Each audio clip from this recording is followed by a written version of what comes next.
Hi, I'm Mark, and today I want to talk about tough action of the UK government against climate activists. British Prime Minister Sunak calls those activists who disrupt traffic in protest for more climate protection selfish saboteurs. The first penalties have already been tightened, and now the Conservative government is planning further steps, and civil rights activists put the crackdown on alert. The Conservative British government wants to severely punish protest tactics such as walking slowly on motorways. The public wants us to put a stop to selfish saboteurs who are disrupting their lives, and so do I, is what British Prime Minister told The Sun on Sunday. The people of the country deserve law-abiding citizens to be protected from a minority who want to ruin their lives. A ban on walking slowly to obstruct road traffic failed in the upper house. As a result, Interior Minister Suella Braverman issued an ordinance so that police officers can take action in the future. But in the face of large-scale protests, especially by climate protection groups from Extinction Rebellion and Just Stop Oil, the British government has already tightened the right to demonstrate. Most recently, Parliament cleared the way for a law that punishes the blockade of important infrastructure, such as roads, airports, and railway lines, with imprisonment. In addition, it is now illegal to chain yourself. The police can also stop and search anyone they suspect of planning severe disruptions. Civil rights activists warn that the Conservative government is leading the country towards authoritarianism. The people of Britain have a glorious summer of celebration ahead of them, is what Sunak said about the coronation of King Charles III. With our new laws, we will take action in favor of the majority against the minority, he announced. The opposition accused Sunak of making empty promises. The Social Democrat Labour Party said he only wanted to make headlines to distract from his failure to fight crime. The police would already have all the necessary powers they need. In the 2019 election program, the manifesto with which the government received its mandate, there was nothing of all of this, by the way. And civil rights activists warned months ago that the Conservative government was leading the country with this towards authoritarianism, as I said. It's the kind of legislation you would expect in Russia, Iran, Egypt, or China, criticized journalist and environmentalist George Monbiot months before the law was approved in Parliament. I wouldn't go that far, by the way. The British Parliament has already approved a restriction on the right to demonstrate. I said so, but the police powers will be expanded in the future. The law stipulates that police officers in designated areas will in future be able to stop and search people without suspicion. If necessary, they should secure items that can be used for protest-related offences. Forms of protest such as gluing and chaining, which the government has criticized as disruptive and dangerous so-called guerrilla tactics, will be punishable in the future.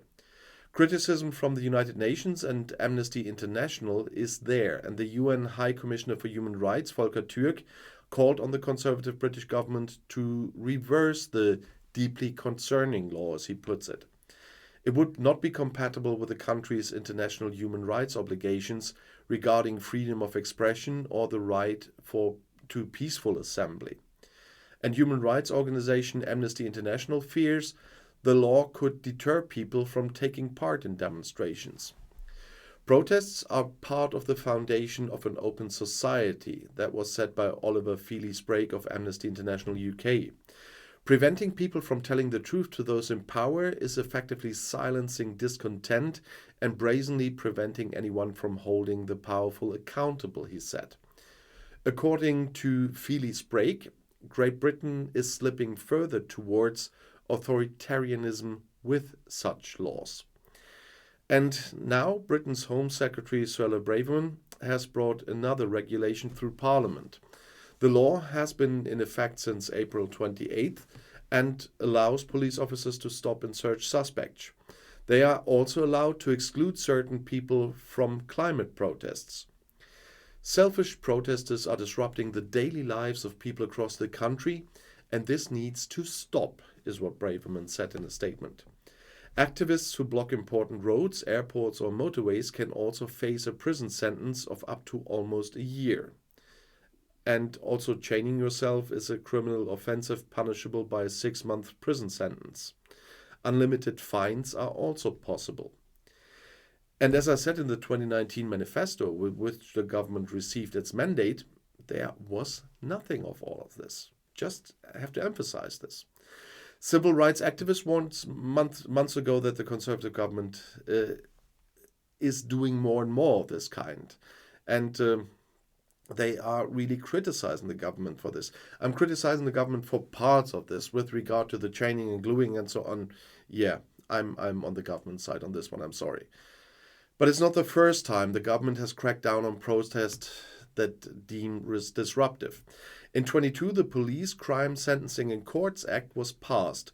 Police officers can therefore set time and noise conditions for demonstrations regardless of how many people take part, and that's one I don't agree with. When the proposals for the next law became public almost a year ago, Jody Beck of the civil rights organization Liberty spoke of extremely draconian measures. The law has the potential to eliminate historic tactics used by the civilian resistance movement. If we go against a certain tactic now, it will have a profound impact on our protests for the right as a whole, no matter what our cause is. That's what she told Time magazine.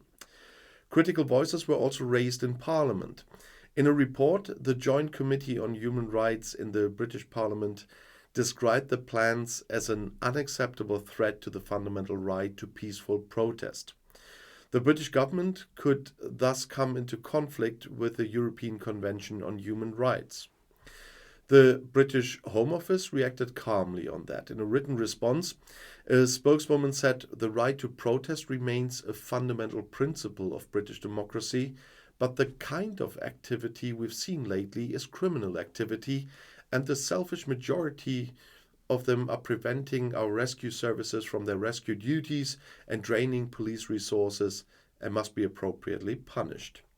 Scientists believe the new law is more likely to cause future protests to escalate. Stephen Reicher, a professor of social psychology at the University of St. Andrews, studied the effects of different forms of policing when dealing with crowds back in the early 2000s. When the police prevent acts that everyone in the crowd sees as a fundamental right, they can unite even the most diverse and divided people against themselves. That's what the researcher wrote in a guest article in The Guardian.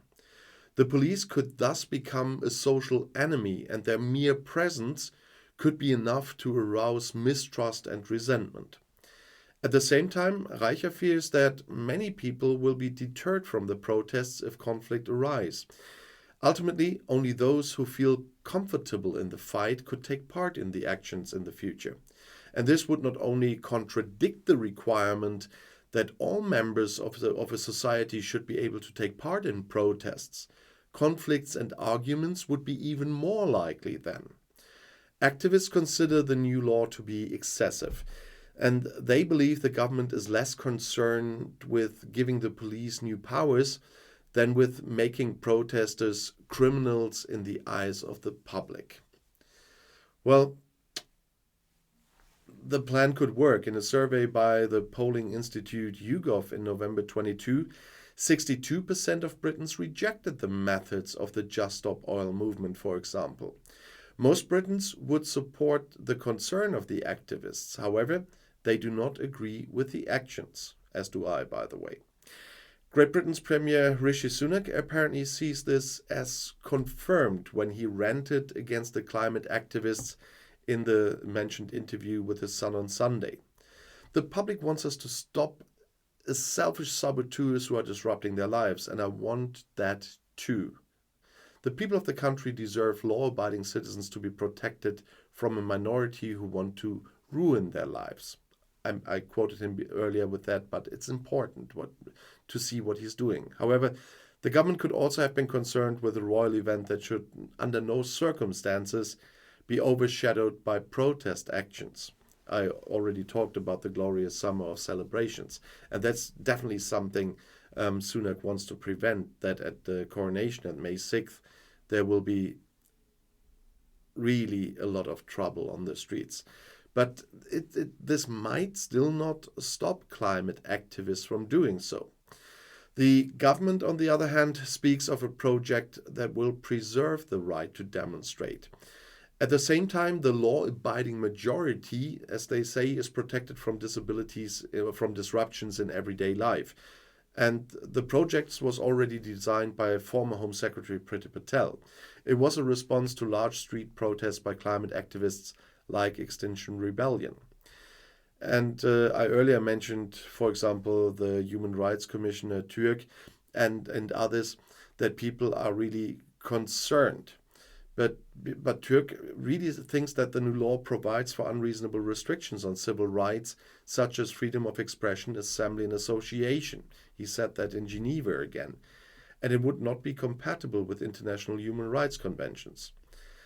And of particular concern, he said, was the extension of police powers to search people without suspicion.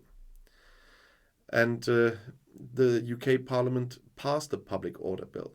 It has yet to be signed by King Charles, and in addition to the additional police powers, it provides for the future penalties, as I said, with the prison sentences and the fines. And you know from earlier videos that I agree with a hard stance against criminal activists. But you really have to separate here. At a demonstration, a peaceful demonstration, this noise stuff and everything they invented earlier on already is completely unacceptable. Yes, and demonstration can be loud, but as long as it's a peaceful demonstration, the people have a right to demonstrate. Here, where I live, we have a lot of demonstrations because for tons of topics, and of course Fridays for Future and everything for a long time. That was not a good thing, by the way, because it's unlawful to skip school just for that, just saying. But the topic is dead here, meanwhile. But as long as they demonstrate peacefully, I'm up for that. Well, I missed a lot of buses because of them, because whenever I went to a council group meeting on Mondays, which is almost every Monday, there is a demonstration by extremely idiotic right-wing extremists, but they are citizens of this country, and as long as they, in their demonstration, stay within the borders of the law, they have the right to demonstrate. And a democracy has to be able to stand that. I could have puked on the gravel every time I saw them, but still, we are a democracy, and I am defending our democracy. And then even people like this have the right to demonstrate, as long as what they say and what they show there is within the limits of our Constitution. And there are a lot of other demonstrations, especially at our town hall, where I'm sitting in a lot of meetings as a voluntary politician, as you know. There's a lot of noise out there. I've been there to council sessions where there was a demonstration outside because of some wind turbines or whatever, or pro wind turbines, against wind turbines. You have always something like this, or because of what's going on in Iran, Kurdish demonstrations, a lot of different ones. Yeah, and they are loud out there, but we have microphones in this city hall, so it still works. And noise, just that they are a bit noisy, is not a thing to stop a demonstration. It is a fundamental right of citizens. That's a way to tell your government what you think. The other way to tell your government what you think is elections. But between elections, you have the right to demonstrate to do so. And as long as it's a peaceful demonstration, within the limits of the law, it is a wonderful thing. If you demonstrate in the form of criminal acts, then I agree with the UK government. Then you need to be punished according to law. And I'll see you in my next video. I'll be back.